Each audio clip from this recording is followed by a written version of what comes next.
Although पिछले कुछ वक्त से इंडियन गवर्नमेंट और ट्विटर के बीच में बन नहीं रही थी, इसके साथ ही जब से इंडियन गवर्नमेंट ने यहाँ पे नए आईटी रूल्स को लागू कर दिया है और बोला गया है कि जितने भी सोशल मीडिया ऐप्स है, प्लेटफॉर्म्स है, उनको कंप्लाई करना है, अगर नहीं करेंगे तो कॉन्सिक्वेंसेस झेलने पड़ेंगे। और सेम हाल ट्विटर का है, उन्होंने अभी तक कुछ भी ऐसा सही से नहीं किया है, जिसके वजह से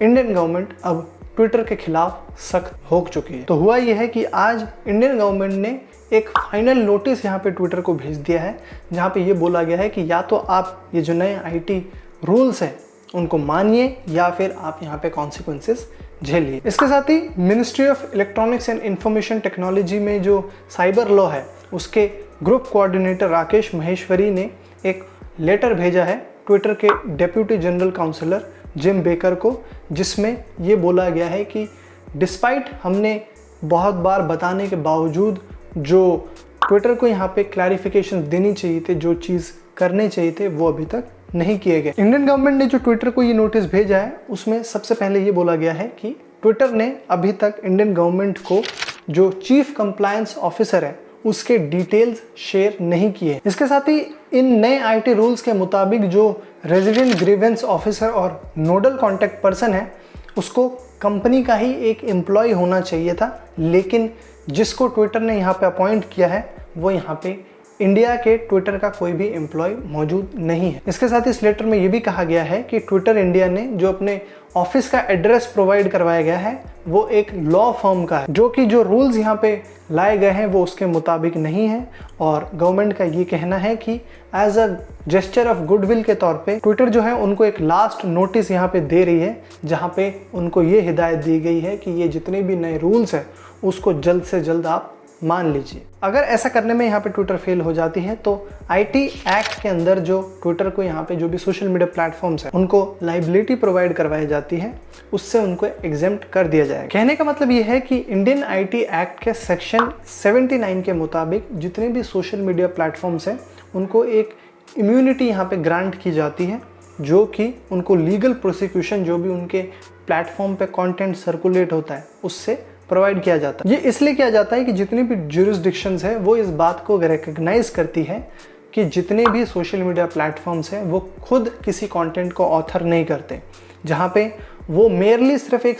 प्लेटफॉर्म के तौर पे सर्व कर रहे हैं, जहाँ पे वो एक सेंडर और रेसिपिएंट को मिलाने का काम करते हैं। दूसरी तरफ ट्विटर ने इस महीने की शुरुआत में ये स्टेटमेंट दे के बताया कि जितने भी ये लॉज हैं उसको मानने के लिए रेडी हैं, वो लोग इन आईटी रूल्स को कंप्लाई करने के लिए रेडी है। लेकिन उन्होंने इस बात को भी एक्सप्रेस किया कि ये नए आईटी रूल्स के चलते जो भी फ्रीडम ऑफ स्पीच और प्राइवेसी है वो यहाँ पे कॉम्प्रोमाइज़ हो जाएगी। एक तरफ गवर्नमेंट और ट्विटर के बीच में जो सोशल मीडिया प्लेटफॉर्म्स हैं उनके बीच में ये टसल चल ही रहा है, लेकिन आज कुछ ट्विटर ने ऐसा कर दिया जिसके वजह से जो आग में घी डालने वाली बात हो गई। हुआ ये कि आज जो है ट्विटर ने इंडिया के जो वर्तमान वाइस प्रेसिडेंट है एम वेंकैया नायडू, उनका जो पर्सनल ट्विटर हैंडल है उसका जो वेरिफिकेशन टिक है, ब्लू टिक है, उसको हटा दिया। और इसी के चलते फिर आईटी मिनिस्ट्री के सोर्सेज ने यहाँ पे ये कहा कि ये जो है एक आउटरेजियस एक्ट है। इसके साथ ही उन्होंने ये बोला कि वाइस प्रेसिडेंट जो है वो एक कॉन्स्टिट्यूशनल पोस्ट है,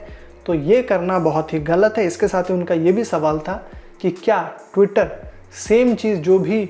अमेरिका के लीडर्स हैं जो भी उस कॉन्स्टिट्यूशनल पोस्ट में शामिल है, क्या उसके लिए कर सकते हैं। जब इस बात को लेकर यहाँ पे बवाल होना शुरू हुआ तो फिर ट्विटर ने यहाँ पे आके क्लैरिफिकेशन दिया कि ब्लू टिक उन्होंने इस वजह से हटाया था क्योंकि उनका जो अकाउंट है वो जुलाई 2020 से इनएक्टिव पड़ा था, जहाँ पे ट्विटर ने अपने वेरिफिकेशन पॉलिसी को एक्सप्लेन करते हुए बताया कि ट्विटर जो है यहाँ पे ब्लू जो वेरीफाइड बैज है उसको उस वक्त पे रिमूव कर देता है जब कोई अकाउंट जो है यहाँ पे या तो इनएक्टिव हो या फिर इनकम्प्लीट हो। वहीं पे मैं आपको बता दूं कि जब इसके बारे में बहुत ज़्यादा बातचीत होने लगी, हो हल्ला होने लगा, तो ट्विटर ने जो भी वाइस प्रेसिडेंट का अकाउंट है उसको रिस्टोर भी कर दिया। इसके अलावा ट्विटर ने रिसेंटली ही आरएसएस के 5 सीनियर फंक्शनरी, जिसमें आपके आरएसएस चीफ मोहन भागवत भी शामिल हैं, उनके भी जो ट्विटर अकाउंट के वेरीफाइड ब्लू टिक्स थे उनको हटा दिया है। और ट्विटर का कहना है कि ये इसलिए किया गया है क्योंकि अकाउंट बहुत दिनों से इनएक्टिव था। बाकी दोस्तों आप लोग ज़रा हमें कमेंट्स बताइए, आपको लगता है कि